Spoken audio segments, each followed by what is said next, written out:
Welcome to the Banker Lamp. Please enjoy the video. You start by confirming prerequisites: your Android device, active carrier account, and working cellular signal. Once done, open the phone app and long press or dial your carrier's voicemail number, often held at one or a dedicated short code. Make sure you use your own SIM and that you're on the carrier network. That prevents authentication loops. If prompted, choose the option to reset or retrieve your password rather than guessing. This begins the automated retrieval process with the carrier. Next, follow the carrier's automated menu to retrieve the password. Listen for the exact keypad option for password reset and select it. Then verify identity. Most systems ask for the last 4 digits of your number or an account PIN. Provide that promptly.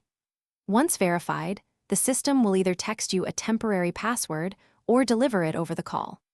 Make sure to write down the temporary code and proceed immediately to change it in voicemail settings, because it often expires quickly.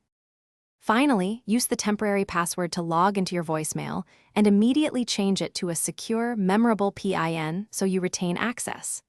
Once changed, test by calling your voicemail and confirming you can enter the new PIN. If the reset fails, reboot your phone, ensure SIM is inserted, and retry the carrier reset or use the carrier's mobile app to request a new password. If persistent problems occur, contact carrier support and provide account verification so they can reset.